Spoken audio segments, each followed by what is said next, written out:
Mesdames, Messieurs, peuple congolais, vous êtes nombreux, et notamment à travers le monde, qui me disent sur différentes échelles de notre pays, le Congo-Brazzaville, je vais commencer par la partie du nord, que certains me disent que, voilà, à Yatonga, s'il n'y avait pas cet Ayatonga, le nord et le sud seraient totalement divisés. Et certains m'ont même rappelé que le combat qui était déjà sur le terrain en 2010 et jusqu'à nos jours a porté ses fruits et va certainement apporter ses fruits. Mais on compte tout de même sur toi parce que tu fais un bon boulot de restauration de l'image du Nord Congo. Parce qu'au Congo, c'est l'histoire du Nord et du Sud. Et que le combat que tu fais, et que certains nordistes n'ont même pas compris ça. Parce que dans la partie sud Congo, qui aujourd'hui, beaucoup sont devenus mes alliés, qui disent Ayatonga, tu es notre esprit. Parce que sans toi, il est sûr et certain que en 2019 aujourd'hui, nous, au Sud Congo, qui représente 2 tiers de la population, 2 tiers de l'économie congolaise, 2 tiers de la population, oui, bien sûr, et donc des victimes de Sassou Nguesso et de ce pouvoir du Nord Congo, et notamment de la région de la Kivette. Et donc, M. Ayatonga, on vous suit. Et du côté des Batéké, qui sont le trait d'union entre le Nord et le Sud, beaucoup m'ont félicité. Et dans l'ombre, je ne veux pas dire tous les réseaux. Mais que ce soit au Nord, au Sud et de l'Est à l'Ouest, à l'échelle nationale, moi je vous informe que moi je ne suis qu'un esprit. Parce que je n'ai pas compris que, nous en Occident ici, on a suivi parfois le racisme et autres, on est avec des Blancs, des Arabes, des Asiatiques, on vit en harmonie, parce qu'à la tête de ce pays qui s'appelle la France, il y a des esprits au-dessus qui sont tous les jours là pour diffuser ou lutter contre l'injustice. Ils sont là pour le sens du vivre ensemble, de l'intérêt général et de tout ce que nous définissions à l'échelon sociétal comme la civilisation. Et donc, sur ce plan, moi, je ne joue que mon rôle. Donc, que ce soit du nord au sud, l'est à l'ouest. Et certains moments, il dit que, après peut-être Sassou Nguesso, si on fait une république fédérale ou qu'il y aurait un président symbolique, d'autres me disent que M. Ayatonga, à l'horizon 2030-2035, tu seras peut-être notre président symbolique, comme cela se passe en Allemagne, en Suisse et en Israël et ailleurs. On viendra te chercher. Bon, ça c'est vos plans, mais pour moi, le combat est d'abord d'aujourd'hui. Bien entendu que le futur, c'est tout justement le passé et le présent qu'on ignore. Et donc, le passé, nous le savions déjà. Aujourd'hui, en 2019, exactement le 5 octobre 2019, je joue en ce moment le présent. Je joue au présent. Mais ce présent, d'ici peu, sera aussi classé dans le passé.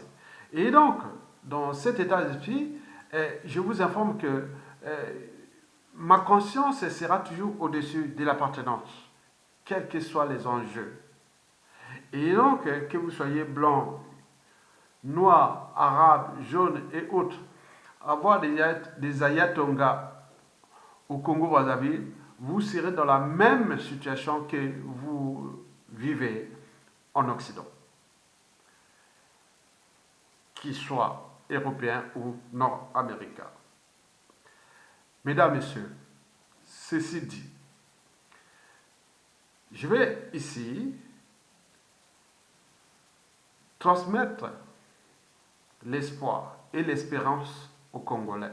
Parce que la mémoire se construit, l'espoir se donne.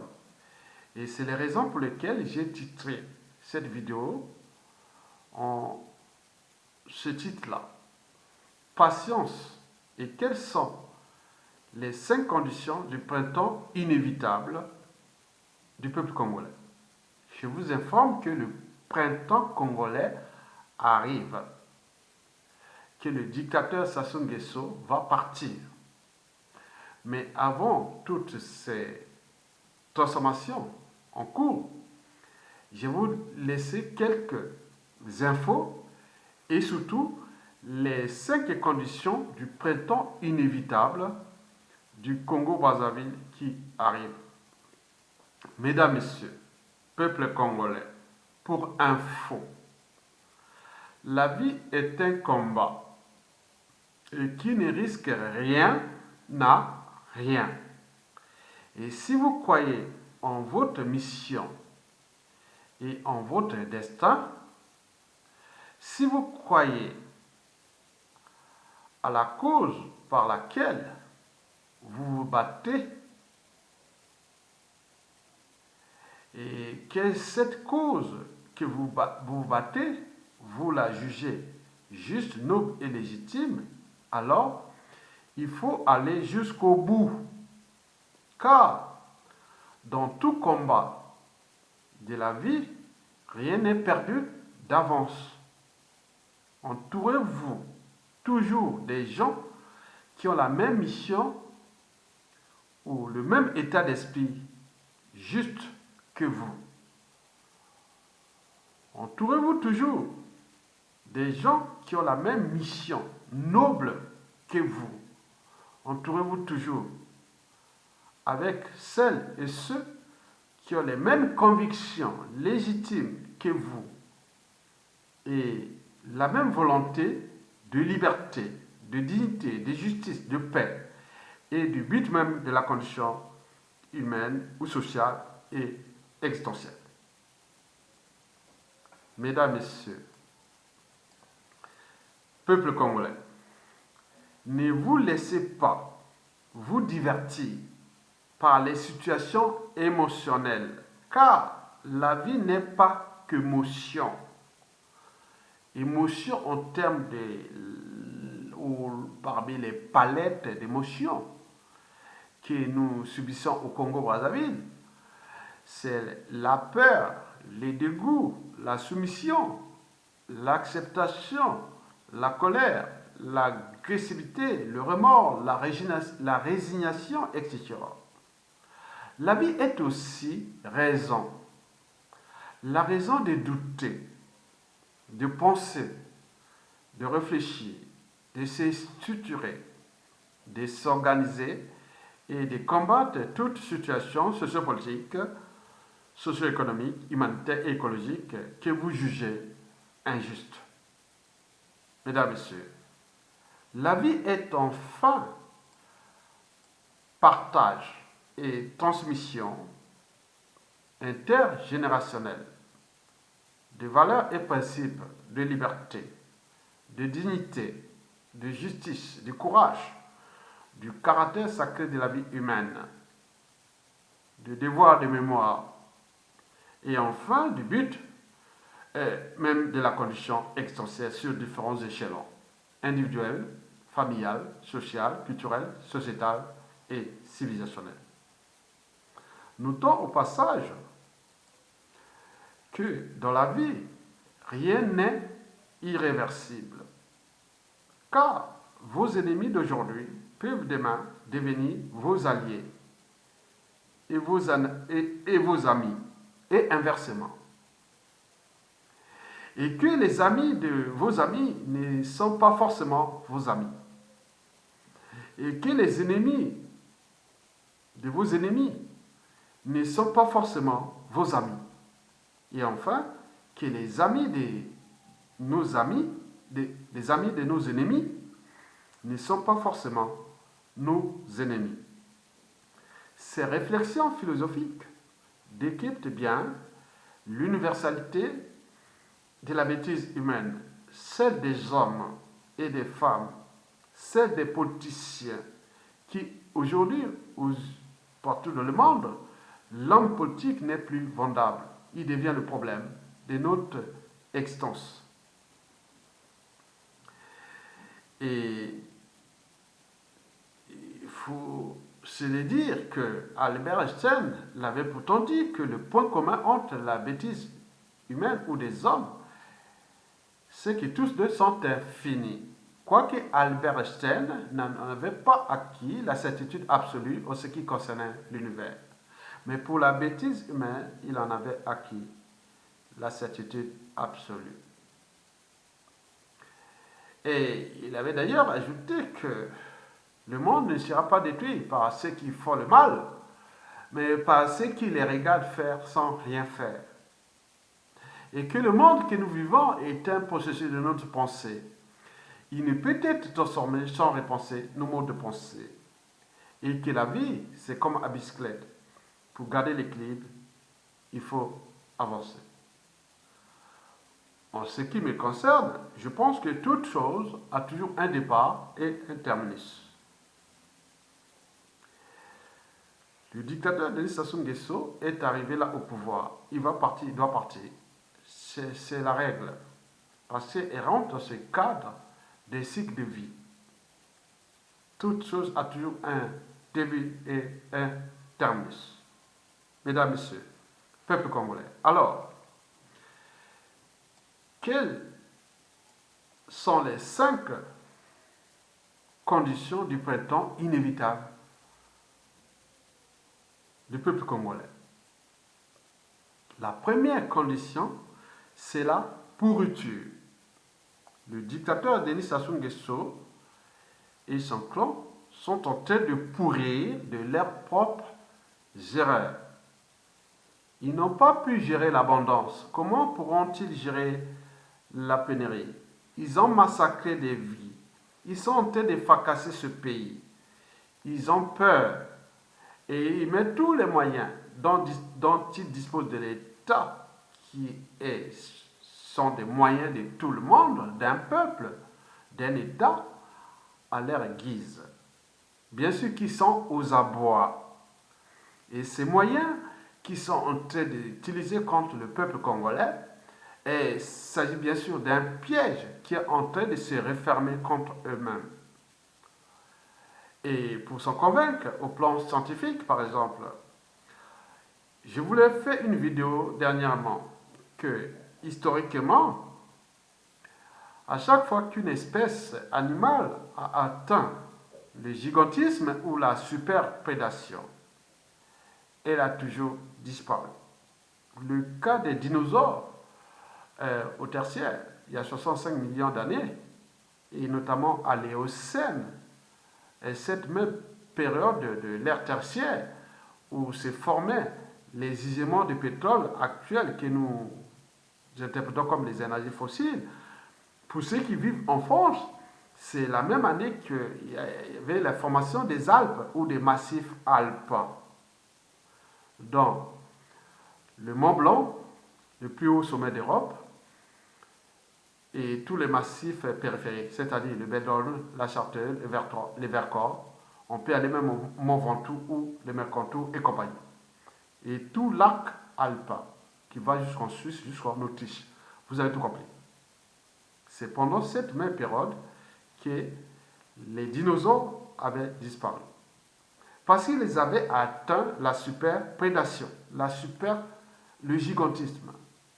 Surtout les dinosaures carnivores. N'oublions pas qu'au Quaternaire, il y a moins de 225 000 ans, et ils avaient atteint aussi les gigantismes. Vous avez vu, par exemple, au niveau des sociétés et des civilisations, il y a eu des puissances qui ont apparu, ils ont disparu, et autres. Donc, si on pouvait commencer déjà par l'Empire grec, en passant par l'Empire romain, l'Antiquité, le Moyen-Âge, et la Renaissance, la Révolution industrielle, le 19e siècle, le 20e siècle, aujourd'hui au 21e siècle.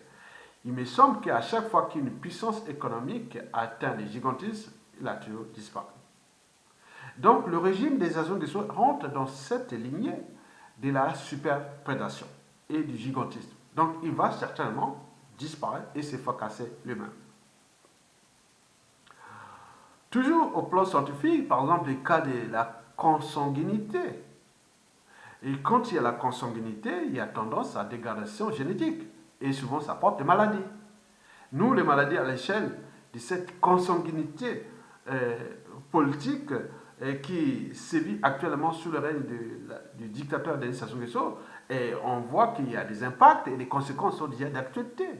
Parce qu'on n'a pas su renouveler euh, cette classe politique. Parce que dans toute organisation, qu'elle soit État, entreprise ou association, quand il y a un dysfonctionnement, c'est celui qui a la tête qui en est responsable. Le poisson pourrit toujours par la tête. C'est un proverbe chinois. Et donc, la consanguinité est là. Donc, on n'a pas pu faire du vrai recyclage pour changer à la tête de cette organisation et d'autres esprits pour apporter des nouvelles matières et des nouvelles énergies. Donc, on est là dans la dégradation.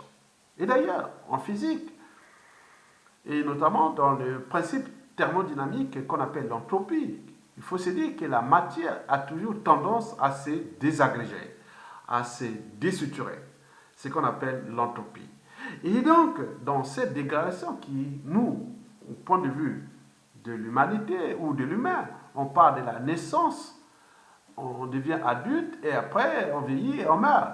Donc, s'il n'y a pas de renouvellement, une société peut simplement disparaître. Historiquement, il y a eu des peuples qui ont disparu parce qu'il n'y a pas eu renouvellement, que ce soit au plan génétique, ni de l'esprit même des traditions, des cultures et des sociétés et des civilisations. Mesdames, Messieurs, au plan politique, Barack Obama l'avait pourtant dit. Et quand un pouvoir dure, il a tendance à s'étioler. Donc on revient sur le processus de dégradation, de déstructuration et même de consanguinité, l'abus de pouvoir, l'ivresse du pouvoir. Et donc on est rentré là. Donc cette vidéo doit éveiller l'esprit philosophique, pas au plan politico-intellectuel, mais du point de vue conceptuel. Et donc on peut se penser, réfléchir que tel qu'on arrive au pouvoir, il faut faire attention. Au plan civilisationnel ou des sociétés constituées, mais il s'agit bien sûr du respect des règles communes. Si on ne peut plus respecter les règles communes, les institutions et autres, est-ce qu'on est encore humain? Parce que ce qui nous différencie des animaux, ce n'est pas l'intelligence. Les animaux sont aussi plus intelligents que nous. Ils ont consulté des systèmes d'adaptation et qui sont complexes. En partant déjà des termitières ou des termites, et quand on voit que la température en Afrique peut aller au jour dans le désert du Kalahari ou même du Sahara à 40-50 degrés et que la nuit c'est 0 degré. Mais les termites ont trouvé des systèmes de climatisation passive et que la température reste constante. Donc c'est ingénieux. Et donc on est au cœur du biomimétisme, l'art de copier la nature. Parce que pour inventer le futur, il faut tout justement protéger l'humain et la nature. Mesdames, Messieurs, eh bien oui, au plan de l'humanité, nous avions la raison. Parce que Emmanuel Kant, au XVIIIe siècle, disait déjà qu'il n'y a rien de plus élevé dans la vie que la raison de douter, de réfléchir, de dire non mais c'est pas possible, on ne peut plus faire ça. Même les animaux, que ce soit le guépard, et après avoir couru jusqu'à 110 km à l'heure, il est essoufflé, il a sa proie dans sa gueule, et qui arrivent les vautours, les hyènes et autres, et parfois il dit non, mais je laisse tomber, je ne veux pas me faire blesser, et j'ai retrouvé d'autres situations. Même les léopards, quand il tape sa proie, il monte dans l'arbre, sur l'arbre, et les lions, quand ils sentent l'odeur, il vient là, la proie tombe, il ne va pas les chercher, il laisse tomber. Il va venir à une autre, il va chercher une autre proie. Donc, nous, ça c'est la raison. Il y a aussi l'esprit critique. Les animaux ne passent pas leur temps à raconter les histoires des chasses. Mais l'esprit critique, la critique littéraire, gastronomique, philosophique et tout compagnie. On est même d'un produit, on dit non mais ça n'a pas marché, ce produit n'est pas vendable, et autres, on se critique, autres. C'est pas qu'on est contre vous. C'est notre esprit humain. Mais n'oublions pas la conscience. On est conscient de nos actes, habitudes et comportements. passer dans la conscience. Nous avons la raison et la transmission des valeurs morales, c'est-à-dire la barrière entre le bien et le mal. Mesdames et sœurs, au plan de la respectabilité interraciale, je voulais toujours dire que tant que l'Afrique noire ne sera pas debout en termes déjà des libertés fondamentales, des droits fondamentaux, du caractère sacré de la vie humaine, de la justice, même des devoirs de mémoire, puisque nous avons transmis la mémoire de l'esclavage et de la colonisation, mais pas celle de notre mémoire depuis les pseudo-indépendances. On ne sait pas transmettre ces valeurs-là avec tous ces crimes humanitaires et autres qui se sont passés. Mais on préfère aller trouver les boucs émissaires ailleurs. Donc la respectabilité interraciale est là, parce que l'homme noir peut être riche, intelligent et tout compagnie dans le monde, ou ailleurs dans le monde. Tant que l'Afrique ne sera pas debout, l'Afrique noire d'ailleurs, nous ne serons jamais respectés dans le monde. On peut vous étudier comme un produit et autres, voilà, ben on vous laisse comme des Kleenex, on vient vous emmerder par l'immigration, que c'est autre. Allez être, si vous êtes noir, africain, allez un peu en Asie et restez naturellement comme ça, naturellement. Vous allez voir que vous aurez des soucis, même dans le monde arabe. Et donc vous avez tout compris. Mesdames, Messieurs, l'Occident n'est pas le refuge des Africains qui croient que, bon, ben, ils sont en Occident, qu'ils laissent leur pays s'autodétruire, s'acharnent contre leur propre existence là-bas. Ils viennent se réfugier ici, ils font des allers-retours entre l'Occident et l'Afrique, et pour combien de temps encore? Mesdames, Messieurs. Donc l'enjeu de la respectabilité interraciale va commencer déjà que les Africains puissent mettre les conditions d'être libres, heureux et dignes chez eux. C'est déjà ça. On ne va pas aller au-delà des soi-disant développement. Non, le développement, pour nous, moi, c'est l'accès à l'eau potable, à l'énergie, au cadre de vie et autres. Et libre chez soi. Mesdames, Messieurs, deuxième condition, c'est que les gros poissons, oui, mangent tous les petits poissons. C'est la règle, elle est universelle et immuable. Mais nous avons ce gros poisson qui s'appelle la France-Afrique. Mais il me semble que de la nature, oui, la nature a su toujours capter la juste part. Mais il me semble que dans la France-Afrique médiévale, c'est-à-dire elle est moyenâgeuse, cette France-Afrique qui aujourd'hui, qui n'a semé que désolation, oui, parce qu'elle est liberticide, elle est antidémocratique, antisociale et crinogène, et confiscatoire d'ailleurs. De ces pays comme l'air propriété privée où les oligarchies politico-affairistes françaises viennent là-bas et en substituant la France comme les compagnies d'assurance et les Français ne voient que dalle, ils ne voient rien du tout et ils vont se réussir là-bas sous le dos de la France et apporter une sale image de la France à l'échelle africaine comparée à d'autres pays, d'autres ex-pays colonisateurs européens d'Afrique, notamment le Portugal, l'Espagne, l'Italie, la Grande-Bretagne, l'Allemagne et autres. Ils ont l'opinion positive en Afrique. Mais la France est très descendue très bas. Et pour combien de temps encore? Les gros poissons mangent les petits poissons. Nous avons cette historique de 1997, d'un coup d'État sanglant, structuré, organisé et managé depuis la France-Afrique, c'est-à-dire depuis Paris. Et donc cette situation qui est, voilà, oui, c'est difficile pour la France pour cette situation parce que aux yeux de la Cour pénale internationale, cette problématique qui a occasionné un génocide de plus de 400 000 morts est toujours laissée au placard. Et pour combien de temps encore? Donc nous, l'enjeu est de trouver des situations, des négociations ou autres pour que la France, comme les autres gros poissons, puisse comprendre que comment s'en sortir là, dans cette situation, passer, c'est le nez du problème.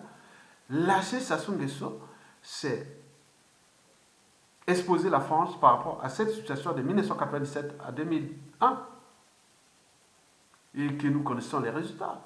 Qu'à travers les droits de veto de la France, on est en train d'étouffer. Mais pour combien de temps encore? Et donc, nous devons chercher des solutions d'arbitrage, de synergie, de consensus entre ce gros poisson et nous pour s'en sortir de là. Parce que nous, au niveau de nos peuples, on n'a pas pris notre responsabilité de dégager Sassou Nguesso et de résoudre ces problématiques du point de vue historique et aussi des enjeux à venir. Et donc, comme vous avez tout renoncé, et donc il faut trouver des solutions de négociation avec ce gros poisson qui est la France-Afrique, qui aujourd'hui, aux yeux de la communauté mondiale et de toutes ces évolutions en cours, où il y a des gros requins qui guettent aussi la France à cette échelle de l'Afrique francophone et qui va certainement perdre, parce que là-bas, les gens ont tout perdu, n'ont plus rien à perdre. La situation de l'Afrique ne se résume pas aux immigrés africains en France. C'est une petite goutte d'eau par rapport aux enjeux. Mesdames, Messieurs, eh bien oui, les enjeux d'immigration, de tout ce qu'on vient là, on porte les solutions, l'aide au développement, comme la Corée du Sud, en 1960, on parlait d'un pays pauvre, l'aide au développement. Regardez comment la Corée du Sud s'est transformée. Pourquoi tout ce qui concerne l'aide au développement, on n'en parle qu'en France? Même des autres pays ex-colonisateurs ou du monde entier, on ne parle pas de l'aide au développement, on parle de partenariat. Donc, il y a une mentalité française qui ne s'est pas décolonisée, cette mentalité politique qui est là. Donc, tout est à réformer à cette échelle. Donc, les conditions du printemps congolais qui arrive, qui va impacter aussi le printemps de la CEMAC et de l'Afrique francophone, qui, dans cette transformation, pourra certainement se transformer parce que l'idée ou l'enjeu, c'est de ne plus aller conspirer contre la volonté de ces peuples. Mais en restant là que nous sommes un gros poisson et que nous avons des intérêts diplomatiques, économiques, stratégiques et autres, et donc on peut se transformer, comme la vie à bicyclette. La troisième condition, c'est nous, Congolais, nous-mêmes.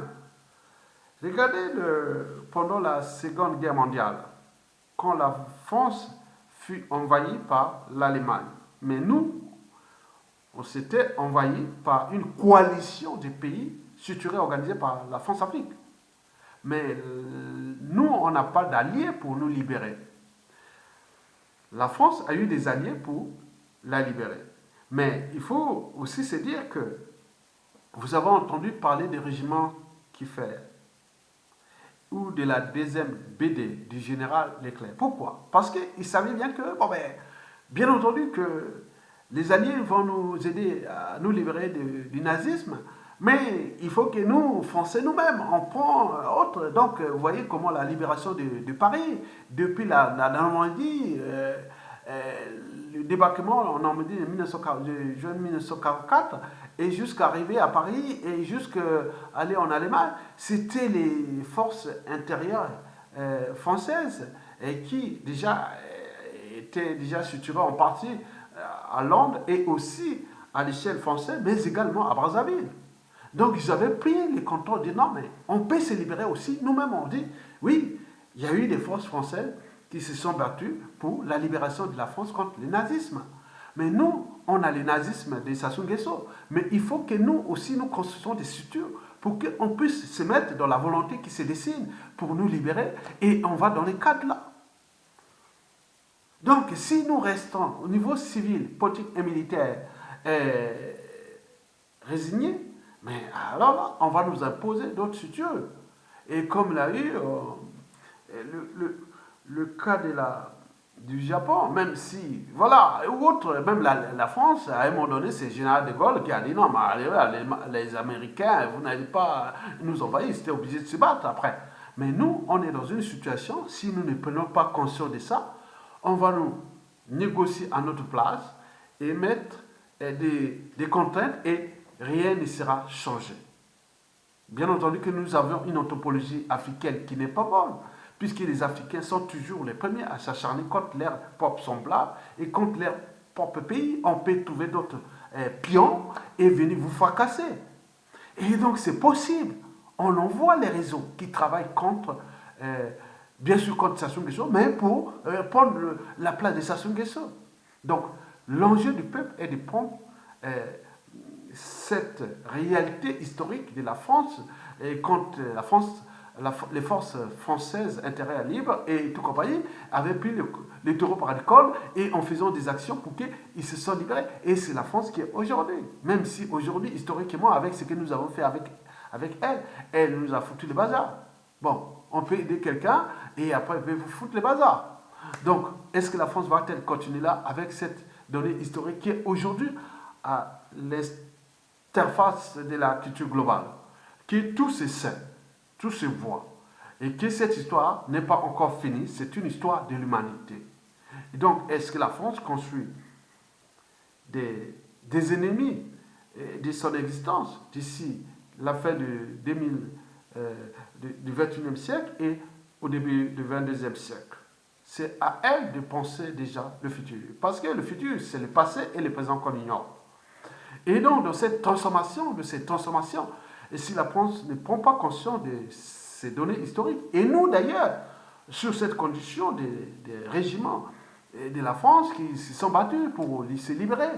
Donc, c'est aux militaires congolais de prendre leur responsabilité parce que nous ne pourrons pas être comme peuple souverain tant que nous ne nous mettons pas dans la rue ou trouvons des solutions pour se libérer nous-mêmes sans qu'il y ait l'aide de l'étranger. Bien sûr, l'étranger viendra nous aider parce qu'on est dans l'interdépendance. On est d'accord. Mesdames et messieurs, quatrième condition, c'est que l'Afrique, oui, elle doit se solidariser et confédérer les combats. Au cœur de l'enjeu, c'est toujours la survie de l'Afrique et de la respectabilité interraciale, surtout de l'Afrique. L'Afrique a des ressources naturelles colossales, le capital humain colossal. Les technologies sont disponibles partout. Mais notre problème, c'est notre anthropologie politique, sociale, culturelle, humanitaire qui n'est pas bonne. On est toujours là à travailler pour les autres. Alors qu'on peut aussi travailler pour les autres, eux aussi travailler pour nous. Et nous aider à s'en sortir de cet état de crise liberticide, antidémocratique, antisocial qui nous gêne et voie d'appropriation. Oui, parce que les gens ont toujours tendance à prendre le pouvoir pour eux et que voilà, les dictateurs s'en vont et ça, c'est sans cesse.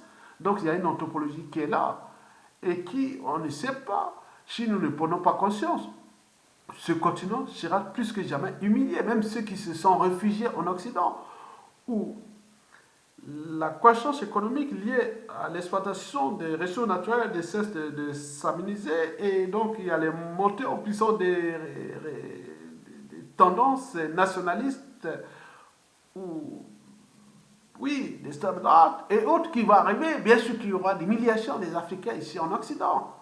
Et donc, si vous ne prenez pas conscience de ça, eh oui, la Chine aussi, qui a atteint les gigantismes, qui commence à monter en puissance sur les gigantismes, il va certainement, d'ici peu de temps, le 21e siècle est encore chinois, mais le 22e siècle, je pense que si nous prenons les responsabilités ici, ce 22e siècle sera africain. Mais il doit commencer maintenant, parce que le futur, c'est justement le passé et le présent qu'on ignore.